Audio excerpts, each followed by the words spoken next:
Bueno, yo creo que comenzamos y ya se irán integrando, porque ya son las 4:05. Congresista, creo que está un asesor también de congresista presente y el equipo del Jurado Nacional de Elecciones. Buenas tardes, mi nombre es Sonia Pérez, yo soy del Perú.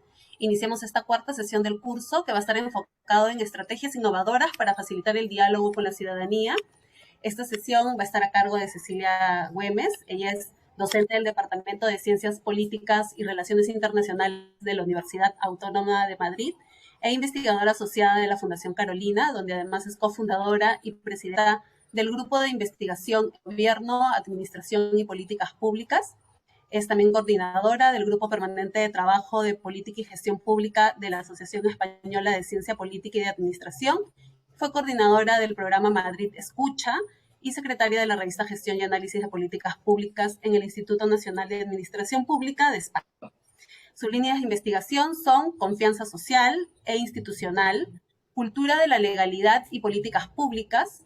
Ella estudió Derecho en la Universidad Nacional del Litoral, Sociología en Flaxo, Argentina, además Gobierno y Administración Pública en el Instituto Universitario Ortega y Gasset y un doctorado en Ciencias Políticas en la Universidad Complutense de Madrid. Bueno, le doy pase a Cecilia para que nos pueda ofrecer esta sesión. Muchísimas gracias, Sonia. Lo primero, darles la bienvenida y felicitarlas a las congresistas que aquí están, porque para llegar a ser congresista hay que invertir mucha energía, hay que tener mucha generosidad y hay que renunciar a mucho tiempo libre. Así que enhorabuena por todo ese esfuerzo y por toda esa generosidad. Y en segundo lugar, agradecerles a quienes me invitaron hoy a estar aquí, a Rodolfo Benítez y a Paola Rojas, que han tramitado y se han encargado con mucho mimo y atención de que esto sea posible. Así que enhorabuena por el programa, porque también es muy interesante y espero que sea muy fructífero para todas las congresistas que están tomando el curso y las que no lo están tomando ahora y van a ver los vídeos luego, intuyo que será así, esperemos, y les sirva. Entonces, bueno, lo que yo vengo a hacer en este ratito es compartirles ideas, aprendizajes y recursos que he ido acopiando, que creo que les pueden ser útiles en este paso por el Parlamento. No sé si alguna ya estuvo en el Parlamento o es nueva en el Parlamento, pero la idea es que durante este tiempo que están puedan acortar distancias y brechas con la ciudadanía, ¿sí? Entonces, de eso voy a hablar un poco. Y para hacerlo he preparado una presentación, voy a compartir pantalla. Ustedes me dirán si ya se ve y si se ve bien. Sí, ¿no es cierto? Muy bien. Sí. Vale, fenomenal. Entonces, para empezar, vamos a hacer un diagnóstico, vamos a definir un poco el terreno de juego sobre el que vamos a operar y sobre el que vamos a plantear estrategias de innovación para interactuar con la ciudadanía desde los parlamentos, que de eso es lo que voy a hablar, pero por eso quería partir primero de dónde estamos, de dónde partimos, y para eso les traigo unos datos actualizados del Latinobarómetro sobre el Perú en relación a la media latinoamericana, para que vean que la confianza social en Perú es bastante baja. ¿Qué es la confianza social?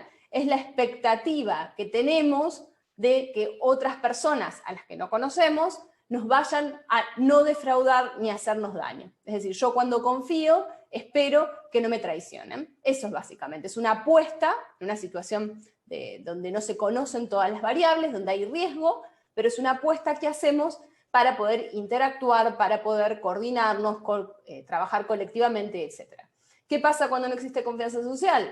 No hay colaboración, no hay acción colectiva, o es mucho más difícil, porque perdemos mucho más tiempo en vigilar qué está haciendo el otro y evitando que nos traicione y controlando, que haciendo cosas juntos. Entonces, es bastante preocupante que, como ustedes ven, además es bastante estable la desconfianza, es decir, el 13% y es el 12%, entonces, o el 11% ya en los últimos años. Esto significa que solo 1 de cada 10 personas en Perú manifiesta confiar en los demás. Quiere decir que 9 manifiestan no desconfiar, que intuyen o presuponen que los traicionarían si existe la oportunidad. Esto es preocupante por estas razones que les estoy diciendo, pero vamos también al dato que hay aquí abajo de confianza institucional, es decir, qué expectativa positiva tienen los peruanos y las peruanas respecto de sus instituciones. Bueno, muy bajitas también. ustedes pueden ver, el color naranja es Perú, que solo una y un poquito más, el 13% de la población confía en el Congreso. Esto significa que hay casi 9 personas que no confían en los congresistas.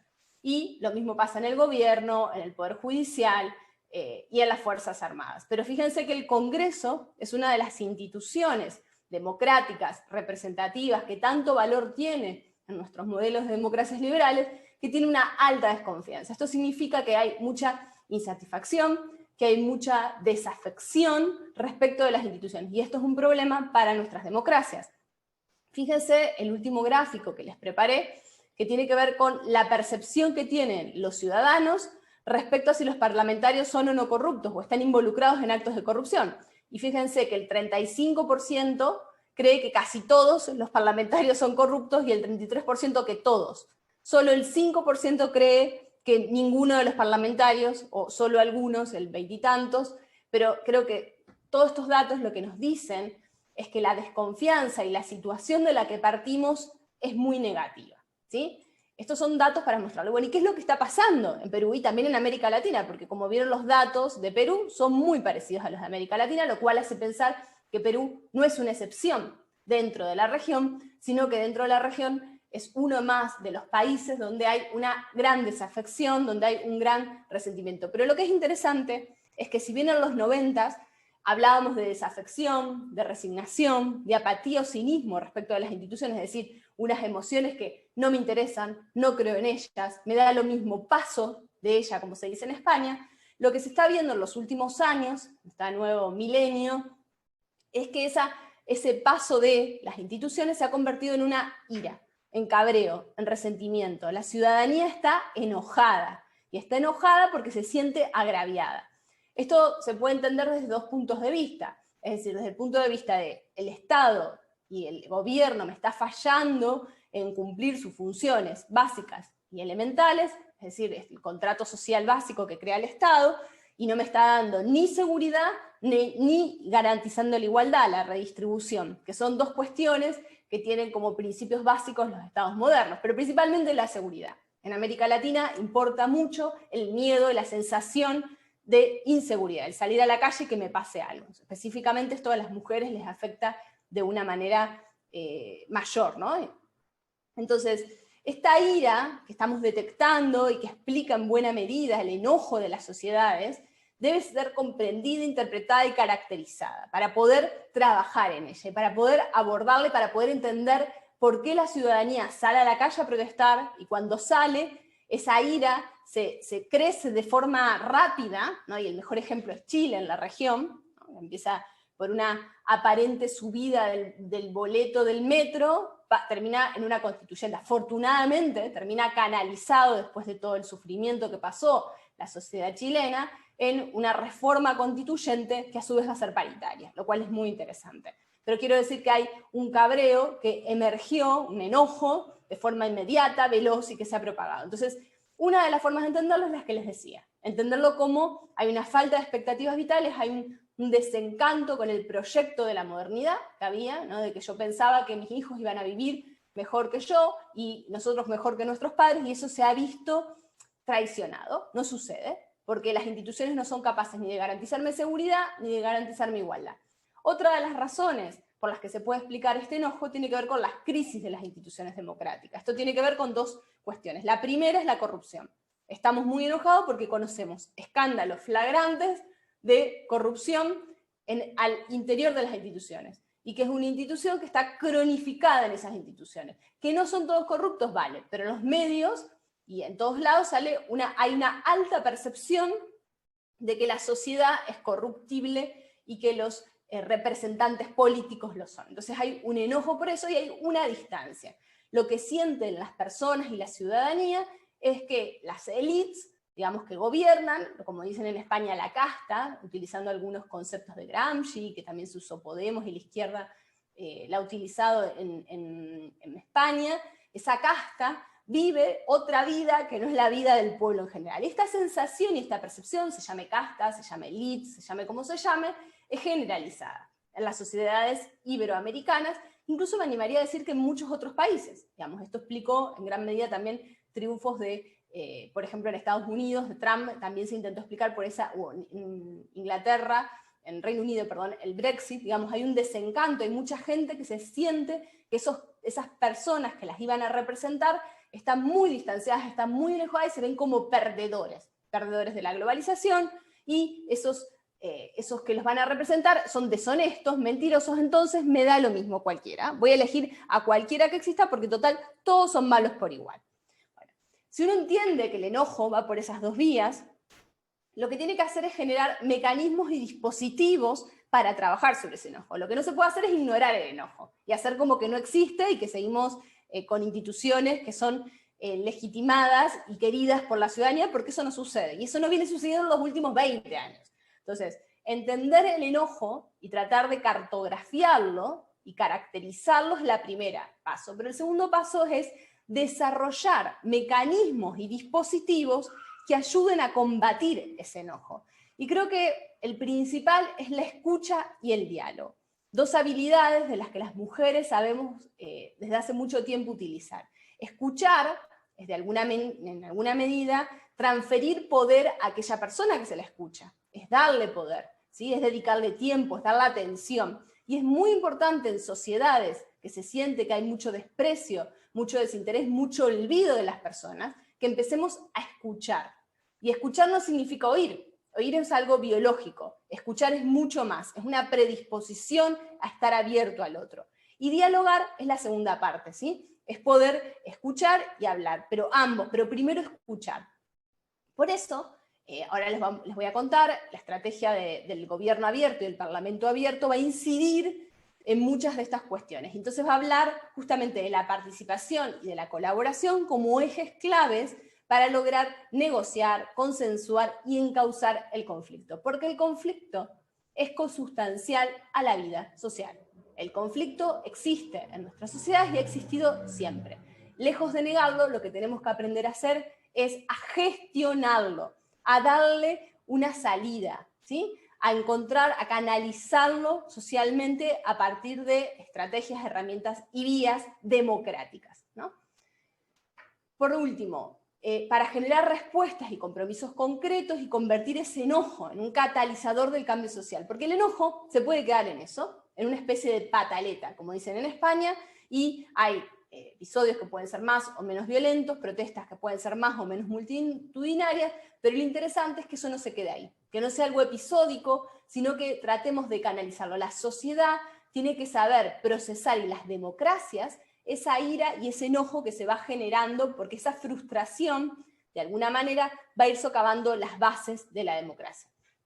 Entonces, aquí los datos ya se los conté, las razones, es decir, que creemos que están, y acá lo que traigo es a Nancy Fraser, que es una autora que a mí me gusta mucho, una filósofa que habla de las teorías de la justicia y que trata de entender estos problemas que tiene el feminismo, pero también las sociedades actuales, y trata de desenmascarar las raíces y las causas de esos problemas, de esos enojos, de esas frustraciones, pero también proponer soluciones. Y lo plantea en tres ejes, en una triple hélice, por decirlo de alguna manera.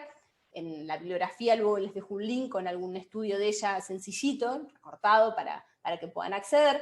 Ella plantea que el problema que tienen las sociedades actuales, y sobre todo las mujeres, que es algo que nos interesa mucho porque afecta especialmente a las congresistas que ahora están participando de este curso, tienen problemas no solo de falta de reconocimiento, ¿sí? Y cuando hablamos de reconocimiento hablamos de una dimensión sociocultural, y no solo hablamos de mujeres, sino de lo que no es heteronormativo, es decir, de diferencias religiosas, de diferencias de orientación sexual, de diferencias étnicas, etcétera, que todos los países latinoamericanos las tenemos. Entonces hay una necesidad de reconocer esa alteridad, de respetarla, ¿sí? Y de valorizarla. Eso es lo primero, dice ella. Pero no nos podemos quedar en el reconocimiento porque nos quedamos sino en el plano simbólico. Lo que hay que hacer, dice Nancy Fraser, para ganar justicia es redistribuir, es decir, compartir y reajustar esas distribuciones inequitativas. Y esto ya no lo dicen los filósofos de izquierdas o las feministas, sino que lo dicen hasta los grandes organismos internacionales. Si no abordamos la desigualdad, colapsaremos como sociedad, en todos los sentidos. ¿sí? La desigualdad es uno de los principales problemas de nuestras sociedades actuales. Y cuando hablamos de desigualdad, hablamos sobre todo de desigualdad económica, ¿sí? Y es necesario generar políticas redistributivas. Y la última es la representación. Afortunadamente esto no se los tengo que explicar porque ustedes están acá. Es decir, igualdad en la toma de decisiones y la capacidad de alterar las reglas del juego. Queremos tener voz, las mujeres. Queremos ser reconocidas, queremos que nos den recursos, no solo que nos digan muy bien, vales y puedes ser representante, sino también regenerar nuevas bases sobre las cuales operar. Y los feminismos del sur, que son muy interesantes, el feminismo decolonial, el popular, el campesino, todos ellos están reclamando precisamente muchas veces redistribución. Yo quiero también gestionar las tierras, yo quiero cuidar los ríos, yo quiero acceder a estos recursos, ¿sí? Entonces es importante que estas tres patas se vean complementarias. No queremos una cosa, queremos las tres, ¿sí? Y para lograr la justicia se necesitan las tres. Entonces voy a centrarme en la presentación de mecanismos de participación y de innovación, pero me voy a centrar en las mujeres. Yo creo que las mujeres, porque esto es un curso además orientado a congresistas, somos actualmente el actor histórico, como se decía en la filosofía y en la ciencia política, me gusta llamarle la actriz, es decir, que tiene la capacidad de revolucionar. Es el actor revolucionario en el sentido de teoría política. Si no estoy hablando de revoluciones en plan la Revolución Francesa o la Revolución Rusa, no. Estoy hablando de capacidad de transformar los cimientos de las sociedades, de deconstruirla, palabra que se volvió mágicamente omnipresente en los discursos sobre todo de Argentina, de construir la sociedad y construir una nueva sociedad. Ese actor que en un momento dado pudieron ser la clase obrera en el siglo XX, hoy son las mujeres. Es decir, y lo bueno que tienen las mujeres, a diferencia de otros colectivos que también se movilizan y que también quieren transformar la sociedad, hablemos de los pueblos indígenas, o hablemos de los estudiantes, o de los jóvenes, o de la misma clase trabajadora, es que las mujeres hoy por hoy tienen un relato más o menos construido, donde hay diversidad, hay diferencia, hay disidencia, pero también hay objetivos claros. Hay herramientas, hay símbolos que se van construyendo y que van construyendo simbólicamente la lucha, hay conciencia de estar viviendo un tiempo histórico en el que somos protagonistas y queremos transformar, hay voluntad de transformación, no solo hay conciencia y voluntad, y hay redes, que eso es fundamental para ganar derechos y para implementar esos derechos, porque no solo hay que ganarlos legalmente, sino que después hay que ejecutarlos e implementarlos. Entonces esas redes creo que son muy importantes. Siempre me dicen, bueno, en Argentina lograron legalizar el aborto, es decir, los derechos reproductivos. Bueno, pero ahora hay que implementar la ley, y para eso necesitamos todavía seguir trabajando, y también las redes se tienen que poner a trabajar. Necesitamos para eso organizarnos transversalmente hacia adentro. Esto fue clave en ganar, por ejemplo, el tema de los derechos reproductivos en Argentina. Significa que, independientemente del partido político, había un grupo de legisladoras que de distintos partidos políticos logró generar entornos seguros y de confianza. Es decir, un grupo de WhatsApp, por ejemplo, pero un espacio de confianza, a pesar de las diferencias políticas o ideológicas que podamos tener, nos organizamos transversalmente hacia adentro de las instituciones, y también sororidad con movimientos internacionales. Entendemos que si nos asociamos a los países vecinos y a otros movimientos, ganamos fuerza, energía y multiplicamos nuestra capacidad de acción. En este sentido es muy importante, vuelvo sobre la escucha, porque creo que es la palabra clave. Nos dedicamos mucho a hablar y se nos enseña desde chiquito a expresar, hablar, pero no a escuchar. Y es clave aprender a escuchar, ¿sí? Hacernos el tiempo, y sobre todo, vuelvo a lo mismo, no es oír escuchar, es prestar atención, ¿sí? Es darle al otro la capacidad de tener voz y expresarse, darle el poder. Eso es la escucha, transferir poder en el otro. Entonces, además de escuchar, todavía nos queda como actor del cambio histórico, como actriz del cambio histórico, conversar mucho, debatir, conversar, convencer a los que todavía no están convencidos, porque si no nos quedamos en un grupo de convencidas y eso no trasciende. Entonces todavía hay mucho trabajo que hacer para lograr que, más allá de la representación cuantitativa que fue avanzando, y es un logro que hay que festejar, ¿sí? Que en los últimos años pasamos de tener muy pocas representantes a tener una cuota interesante de mujeres en los parlamentos, y en América Latina es la región con más parlamentarias mujeres, lo cual también hay que festejarlo, aunque todavía no logremos la paridad, pero necesitamos pasar de lo cuanti o del número a lo cuali. a una representación sustantiva de los derechos de las mujeres. Por eso, en la parte derecha de la infografía, yo les ponía los desafíos que teníamos las mujeres en América Latina previo a la pandemia, durante la pandemia y posterior a la pandemia. Yo creo que la UNESCO ha llamado a las violencias de géneros, por ejemplo, la pandemia en la sombra. Yo prefiero creer que estamos no ante una pandemia, sino ante una sindemia. Que es una sindemia, son distintas epidemias que tienen algunas causas comunes, que tienen múltiples efectos y que son desconocidos y de amplio espectro las consecuencias. ¿Sí? Entonces tenemos una epidemia o una crisis brutal económica, política, social y sanitaria. Y en este caso también de violencia contra las mujeres. ¿Qué pasó durante el confinamiento y con las medidas de distanciamiento?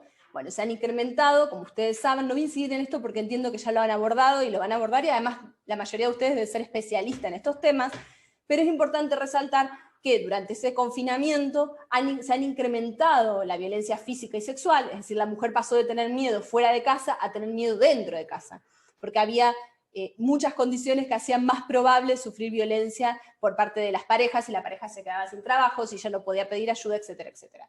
Por tanto, es importante que cuando pensemos en estrategias de recuperación, pensemos en reforzar las medidas de prevención. Y en este sentido se habla mucho de generar muchos teléfonos de ayuda, vale, pero eso no sirve para todo el mundo y para todas las mujeres, ¿sí? Porque no todo el mundo puede llamar por teléfono desde la casa bajo la tranquilidad, no todo el mundo tiene acceso a internet para pronunciarse. Entonces hay que generar estrategias, protocolos y medios para que las mujeres puedan denunciar y recibir ayuda, contención y apoyo.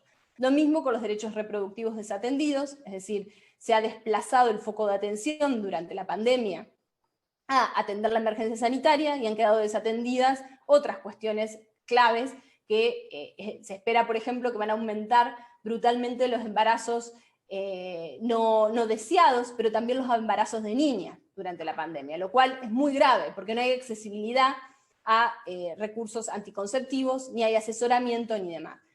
Y hay una cosa muy grave, que ustedes como congresistas lo tienen que saber, y lo tienen que probablemente van a abordar estos años, esperemos que sea tema o esté en la agenda parlamentaria, que son los problemas económicos y laborales que sufren las mujeres en mayor medida a partir de la pandemia. Porque suele decirse que la pandemia nos afectó a todos. Bueno, verdad, nos afectó a todos y a todas, pero no de la misma manera.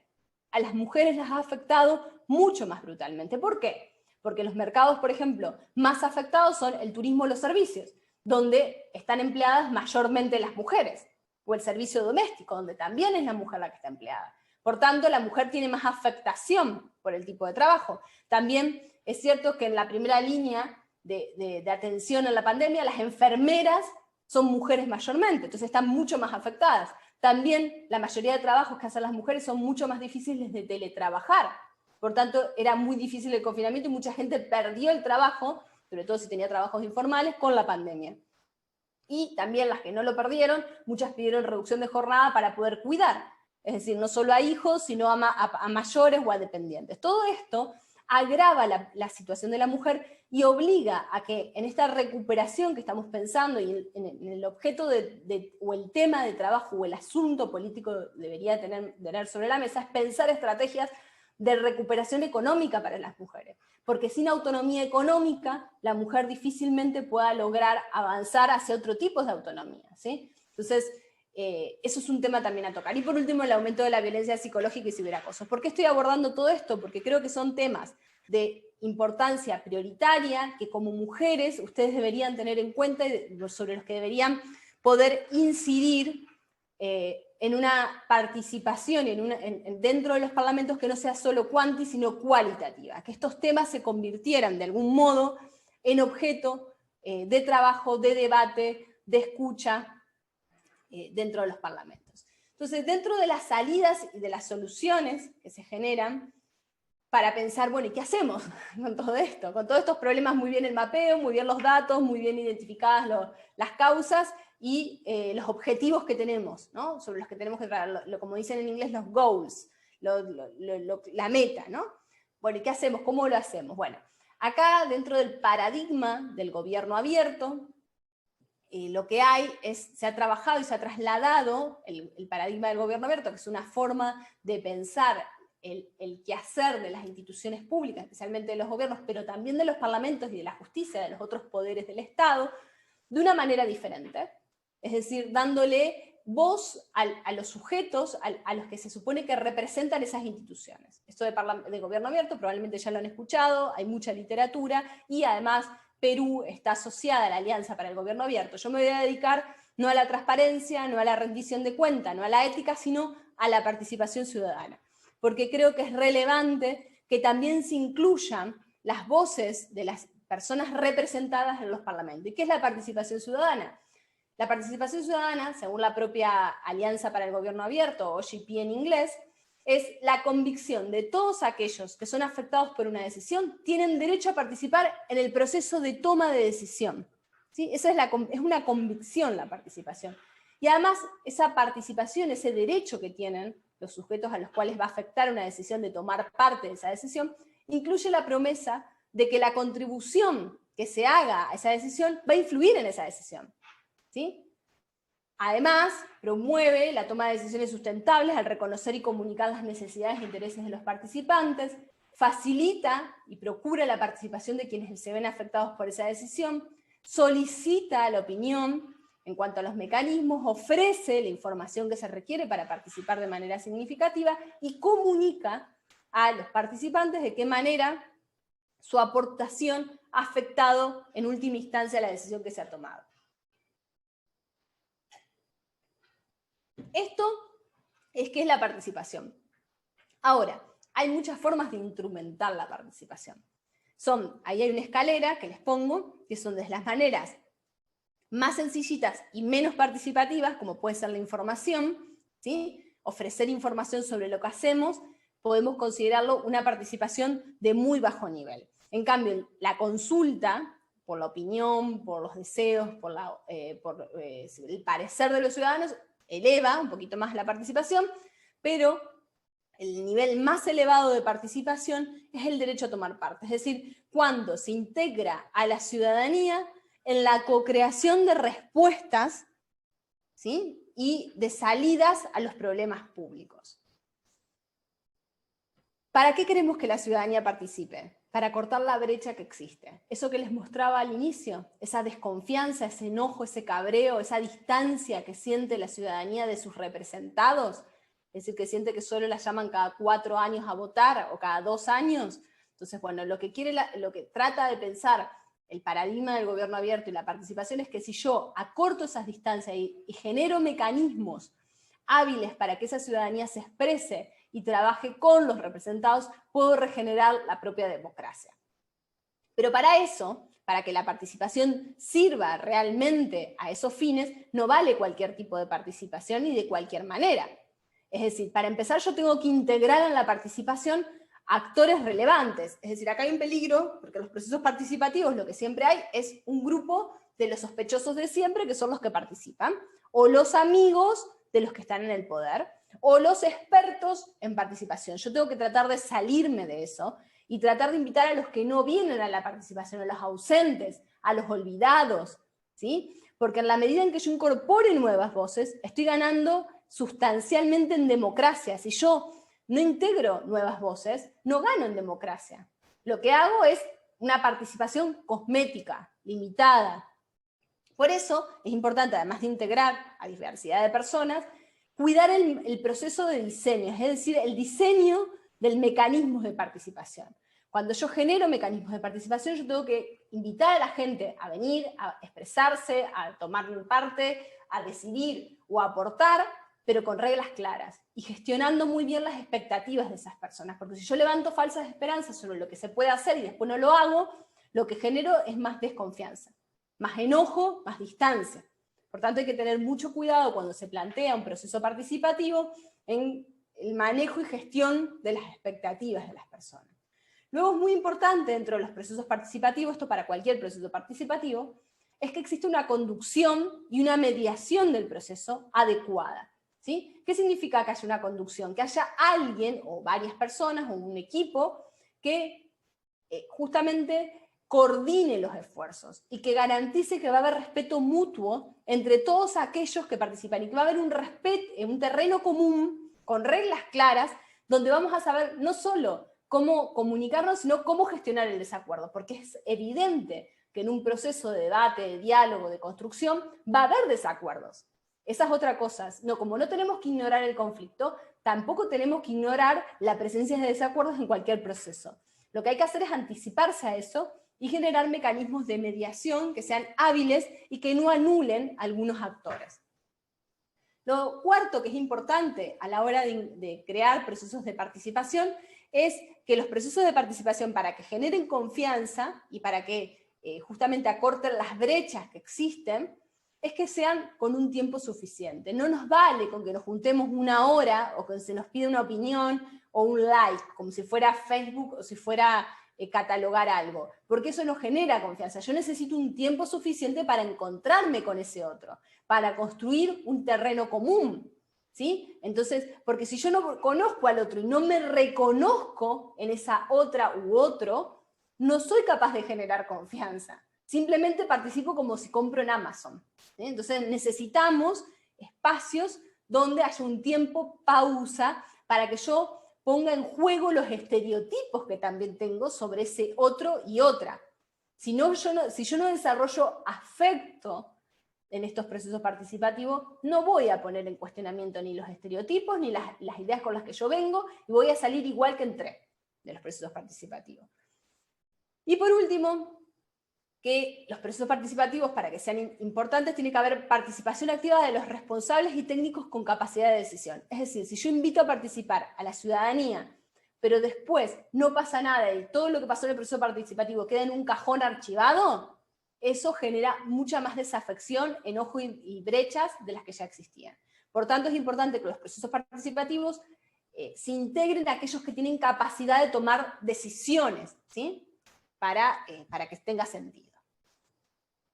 ¿Qué tipos de participación hay? Bueno, hay muchos fines que se les puede asignar a la participación. Como les decía con la escalera que les presentaba, con la imagen de la escalera de la participación, uno puede generar participación ciudadana para informar o para transparentar. En ese caso es más unidireccional. En los parlamentos esto es muy común también. Yo, por ejemplo, genero una página web de transparencia del Parlamento donde informo cuánto patrimonio tiene cada uno de los parlamentarios, o qué estudios tienen, ¿no? El currículum. Bueno, es una manera de transparentar y de generar participación porque esa información se puede procesar, se puede saber, pero no alcanza. También yo puedo generar una participación para que la ciudadanía conozca y observe a los representantes. Controle, por ejemplo, y hay aplicaciones, por ejemplo, por las que puede saber la ciudadanía qué cantidad de proyectos presenta un parlamentario. ¿O qué tipos de proyectos? Porque volvemos a lo que planteábamos al inicio en la conversación informal. Yo quiero saber si mi representante está presentando proyectos sustanciales que me afectan como mujer y que son orientados al reconocimiento de derechos, o si son tonterías o chorradas o no tienen nada que ver con los derechos de las mujeres. Bueno, una manera es a partir de estas aplicaciones que se pueden generar.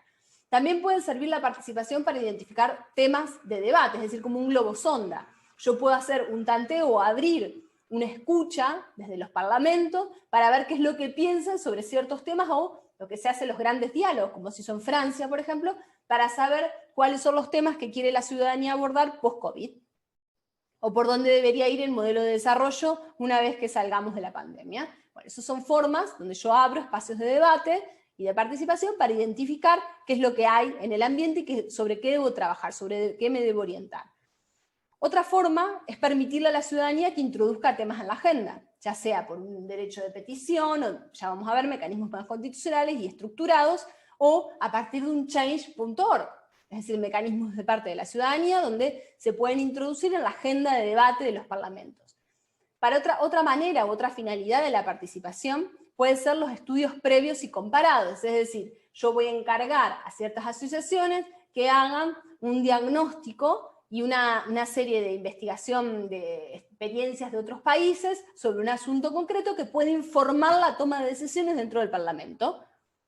O puedo pedirle a la ciudadanía que haga comentarios y observaciones sobre un anteproyecto de ley, ¿sí? Que me haga, al margen de los proyectos, me ponga ideas o observaciones. Puede ser de manera digital, normalmente se hace así, o de otras maneras, y puede haber feedback o no.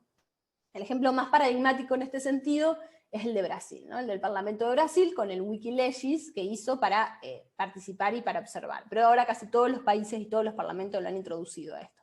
Lo usa muy poca gente, eso también hay que decirlo, porque hay que saber de leyes, hay que saber cómo opinar, hay que entender la legislación, hay que dar información para poder participar. También se puede introducir la ciudadanía para participar, para debatir alternativas de regulación. Es decir, por ejemplo, cuando se debatió los derechos reproductivos en Argentina, se llevó a muchos expertos dentro del Parlamento para que expresaran opiniones y para que debatieran cuál era la manera de regular ese derecho. Algunos se oponían, otros estaban a favor, y de los que estaban a favor había muchas maneras de estar a favor. Bueno, se puede introducir la participación ciudadana para debatir alternativas. Y la otra es para orientar la decisión, para que nos ayude a definir para dónde vamos. Canales de participación. Bueno, canales clásicos, los constitucionales, que son la iniciativa legislativa popular, los referendos, los derechos de petición, esto no les voy a decir, porque ya los conocen y ya los deben tener regulados. Y la otra es el tema de los lobbies. Esa es otra manera en la que la ciudadanía participa en las tomas de decisiones de los parlamentos e influye en las tomas de decisiones. El problema es que muchas veces los lobbies no están regulados. Y uno no sabe con quién se está juntando el parlamentario como ciudadano. Entonces, por eso la mayoría de los países, a partir de los paradigmas de gobierno abierto y de los planes de acción que se proponen los gobiernos, y a su vez los gobiernos también regionales, los parlamentos regionales, van incorporando de a poco este tema de la regulación del lobby. Es decir, yo quiero que se registre y que yo como ciudadano pueda saber la agenda que tiene mi parlamentario y con quién se juntó esta semana para yo poder saber cómo puede influir esa reunión en su decisión, o quién lo puede estar financiando, o quién le puede estar influyendo. Otra manera de generar canales de participación de la ciudadanía dentro de los parlamentos es la participación presencial. Esto ustedes lo saben y lo tienen ya en el Perú, digamos que puedo generar que vengan jóvenes o niños un día al Parlamento, o las jornadas de puertas abiertas para que la ciudadanía venga, y esa forma de participar, de conocer, de ver cómo funciona el Parlamento, de escuchar, de plantear inquietudes, o puedo generar participación en las comisiones de trabajo parlamentaria, ¿sí? Entonces, qué sé yo, la comisión que trabaja la reforma agraria, o la reforma de las pensiones. Yo puedo generar mecanismos para que la ciudadanía interesada en esos temas participe y se integre esas comisiones de trabajo. También puedo generar, hay uno que se hace en algunos países, en Suiza se hizo, que son la movilidad del territorio, es decir, una participación donde lo que se hace es el Parlamento va como si fuera en una camionetita, en una van, a ciertos lugares, van algunos representantes o se llevan dispositivos digitales, una televisión en las bibliotecas, donde la ciudadanía puede presenciar y ver lo que está pasando en el Parlamento. ¿Sí? O el mismo parlamentario celebra reuniones, viaja al territorio, a aquellos que representan, estamos pensando por ejemplo en los senadores, también no solo en los congresistas, que representan a ciertas regiones, bueno, también van hacia los territorios, y esa es una manera de generar espacios de participación presencial. Y después está todo lo que tiene que ver con la participación digital que se ha activado especialmente en los últimos años, es decir, desde audiencias interactivas del parlamentario, del congresista, con la ciudadanía a la que representa, a los Wikileaks, que es lo que les decía recién, para editar los anteproyectos de ley, que la ciudadanía ponga comentarios, observaciones. Lo importante cuando se generan estas aplicaciones es que se responda a las observaciones que pone la ciudadanía. Y se le diga si se las va a tomar en cuenta, y si no se las va a tomar en cuenta, ¿por qué no se las va a tomar en cuenta?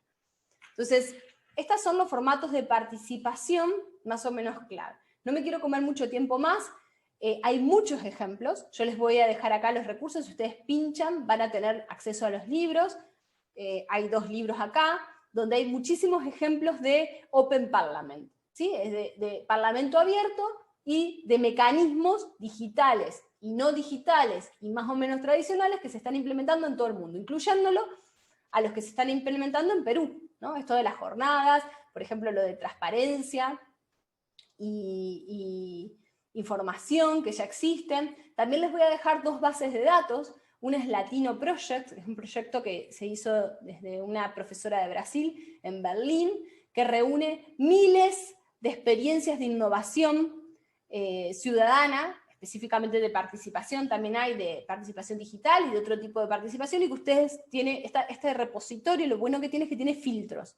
Ustedes pueden buscar según el tema, según el nivel de gobierno, según el país, y pueden encontrar muchos ejemplos de innovación democrática y de participación. Al tener filtro facilita la búsqueda. Y son latinoamericanos, ¿sí? Entonces pueden inspirarse en ver qué está haciendo el país de al lado, cómo lo está resolviendo este problema, ¿no?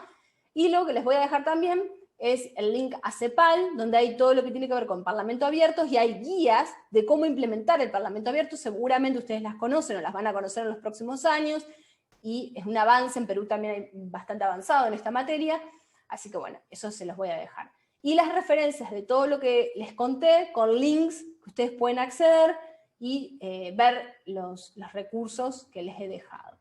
Voy a dejar de compartir, así las veo, y me voy a quedar calladita ahora para escucharlas y responder un poco a las inquietudes que tengan respecto a estas cuestiones, o si quieren que comente algo más, o incida en algún punto, en algún tema. Bueno, Cecilia, muchas gracias por la exposición estupenda. Y precisamente yo creo también que la potencia del cargo de congresista, en mi opinión, debe tener más peso en la representación y en la fiscalización que en hacer nuevas leyes. Porque en países como el Perú hay cantidades de normas que no se cumplen. De hecho, te voy a dar un ejemplo, que es con lo que los primeros oficios que yo voy a hacer, va a ser, acá hay el gobierno nacional, los gobiernos regionales, que son los subnacionales, ¿no es cierto? Ya, y ellos emiten ordenanzas regionales. Desde que vino el programa, el Fondo Mundial de Lucha contra el SIDA, la tuberculosis y la malaria, donde yo fui especialista en incidencia política, trabajamos ordenanzas regionales de no discriminación en Cusco, en Tacna, en Moquegua, de las que yo recuerdo, La Libertad, distintas regiones. Algunas ordenanzas tienen más de 10 años. Sin embargo, no se implementan medidas para lograr la no discriminación en la región. Entonces, ¿qué ha ocurrido con la comunidad LGTB a la que creo que represento por lo menos a una parte de ella, ¿no? Y a las personas viviendo con VIH, que existe la norma, pero como no se cumple, genera tal cual lo que tú has dicho. O sea, esto de las ordenanzas de no discriminación regionales es un ejemplo clavadito de lo que has explicado. Hay una, la de Arequipa, que es una ciudad, una región muy importante del país, tiene ya un año, pero no se ha hecho nada. Encima vino la pandemia, una tragedia. Entonces, yo creo que tendríamos que la función congresal cargarla precisamente para bajar esa ira, esa decepción, esa falta de confianza en que las normas que existan se cumplan y nuestra labor de control político funcione. Yo, de hecho, le voy a pedir un informe a cada gobernador. Digo gobernador porque solamente hay gobernadores hombres en el Perú hasta ahora en el gobierno subnacional de las regiones, y que me digan qué cosa han hecho todos estos años con esas ordenanzas de no discriminación, donde se gastó un montón de plata de la cooperación del Fondo Mundial de Lucha contra el SIDA, el VIH, la tuberculosis y la malaria, para lograr procesos de incidencia participativos con la comunidad. Entonces, al menos en las zonas de la sierra, cantidad de gente que con esfuerzo salía del closet, bueno, se hizo mucho trabajo, se lograron las ordenanzas y no pasó nada. ¿Qué van a pensar estas personas, estos ciudadanos y ciudadanas? Que por las puras es participar. Entonces, en mi opinión, o sea, ya lo que tú has hecho es describir un proceso que he conocido. Entonces, yo me reafirmo, después de escucharte, en que más que nuevas normas, más que nuevas leyes, se fiscalice. Y en todo caso, si yo voy a proponer una norma para bajar ese nivel de decepción, de ira, ahora que estuve caminando por el centro de Lima, que algunas personas me decían, no me decepciones, ¿ah? Oye, no me decepciones. Y yo le decía, ya, tranquila, Ni ha entrado. Entonces, Totalmente de acuerdo contigo. Totalmente de acuerdo contigo y por dos razones. Te voy a decir un refrán que se dice, echa la ley, echa la trampa, se dice muchas veces en nuestras tierras, pero además hay una idea como muy, muy generalizada de que hacemos la ley y ya está, se solucionó el problema, lo cual es mentira. No, recién empieza. Recién empieza el camino a la solución, pero si no se implementa, no hicimos nada, al contrario, es peor, porque está ahí, pero genera más frustración. Esto yo siempre lo cuento cuando me dicen, qué suerte, ya tienen lo del aborto, sí, pero en el gobierno de Argentina se están preparando porque van a tener miles de impugnaciones legales. Entonces hay un equipo técnico, con la secretaria, con Vilma Ibarra, preparado para... Objeción de conciencia, que te va a decir la objeción de conciencia, exactamente.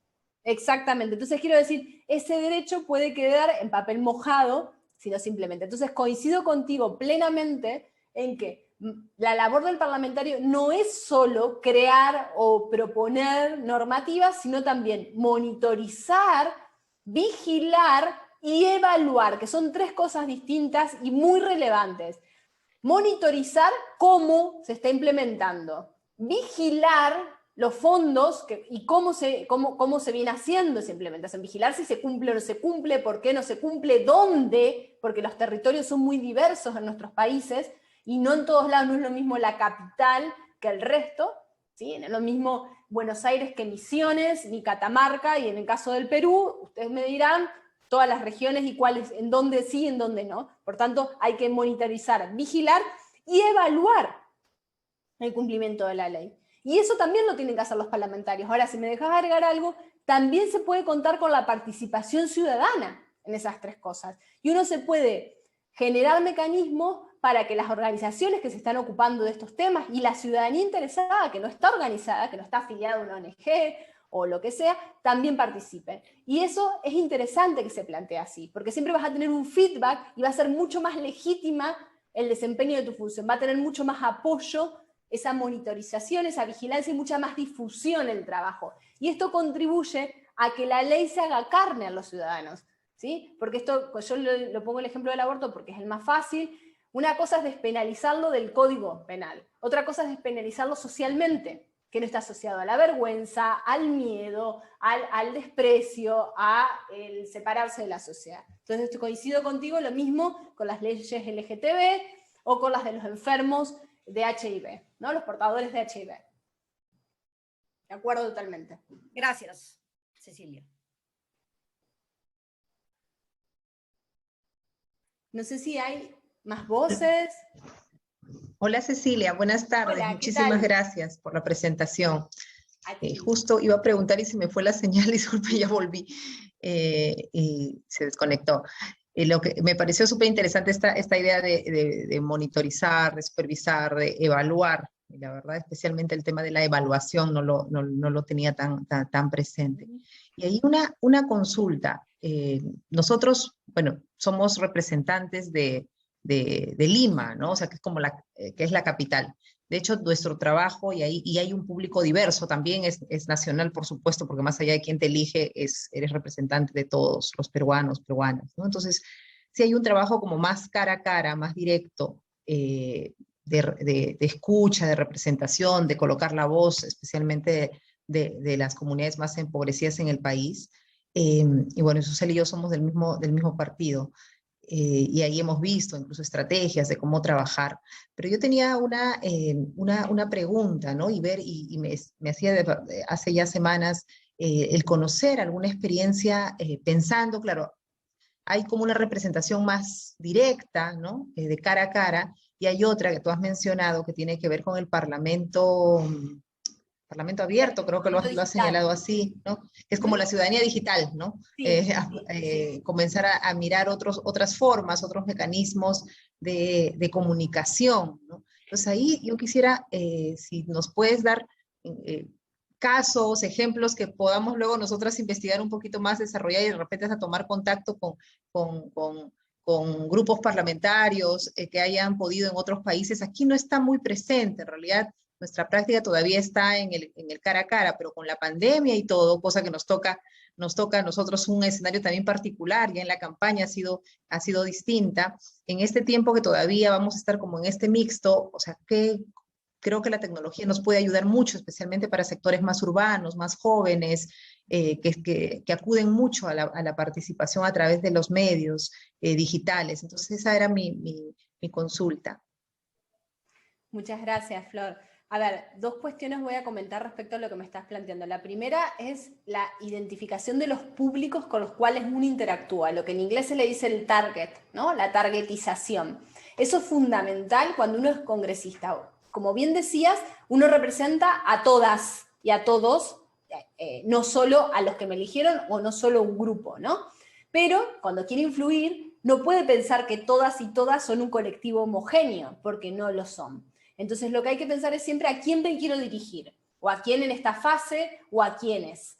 Entonces es importante que yo defina las características de ese público, porque no es lo mismo dirigirse a población rural que a población urbana. No es lo mismo dirigirse a clase media alta que a clase popular. No es lo mismo dirigirse a población indígena que a población de otro tipo. Entonces, lo primero que yo tengo que tener claro cuando voy a desarrollar un mecanismo de participación es a quién quiero invitar. ¿A gente joven? ¿A gente mayor? ¿Sí? Entonces, eso sería la primera medida. Lo segundo son las estrategias de participación digital que van aumentando. Efectivamente, hay muchas experiencias donde puedes invitarlas por un mecanismo digital, por una app o por una plataforma, a que la gente, por ejemplo, debata sobre un tema, ¿no? Un foro, abrir un foro o una consulta, incluso con parlamentarios. Esto se hace en Australia, se hace en Estados Unidos, se hace en Canadá, se hace en un montón de lados donde la parlamentaria, un día concreto, aparece y se conjuga en un territorio X sin necesidad de viajar, puede ser online, y conversa o debate, expone las ideas que se están debatiendo en el Parlamento y escucha a la ciudadanía. Esa es una manera de hacerlo, que es entre presencial y virtual. Y después hay otras maneras donde no necesitamos vernos la cara, sino directamente que yo le pido a la ciudadanía que vote por una idea, por un proyecto, o que exponga su opinión sobre un asunto que se está tratando, o si estoy vigilando o monitorizando el cumplimiento de una normativa, que cargue información. Por ejemplo, que mapee dentro del territorio donde ellos están, si esto se está ajustando, se está aplicando, o donde no se está aplicando. Por ejemplo, esto que hablaba de discriminación, que hablaba antes la compañera. Entonces yo quiero saber que la gente, invito a la ciudadanía en un mapa interactivo a que cargue aquellos espacios donde se ha sentido discriminada, donde cree que no se cumple una normativa, porque yo estoy vigilando. Eso se puede hacer con mecanismos digitales, hoy por hoy es cada vez más sencillo, y se van repartiendo, o participación para plantear problemas o asuntos. En Madrid, por ejemplo, se usó hace unos años el modelo cónsul, que eran códigos libres, esto se llevó a Buenos Aires, se llevaron a muchos gobiernos, donde la ciudadanía podía hacer propuestas de temas que quería que el consistorio, es decir, a nivel local, trabajara. Esto también se podría llevar al Parlamento, es decir, para que la gente proponga temas. Y los más votados eran sobre los que se debatía en la Asamblea de Madrid, ¿no? Sería como el Parlamento del el Ayuntamiento de Madrid. Entonces esto todo es digital, el modelo era el Madrid Participa, el cónsul, que también ya te digo que se llevó a Buenos Aires, se llevó a un montón de países, porque además era código libre, o sea, se podía copiar fácilmente. Entonces era eso, durante 2 o 3 meses, la gente se aglutinaba, ponía temas, y yo digitalmente me metía a la plataforma y decía, ay, yo quiero trabajar el tema de las bicisendas, o yo quiero trabajar el tema del abono de transporte para que integre el autobús con el metro. O bueno, entonces cuando el que más votos recibía, ese tema se trataba en la Asamblea y en el Parlamento. Entonces esa está otra manera.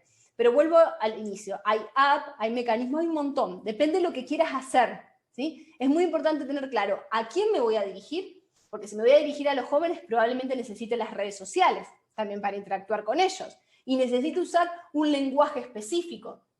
Pero si me voy a dirigir a la gente de mayor edad, por más que esté en la ciudad y sea población urbana, y tenga acceso a Internet, puede ser que no sepa usar Internet.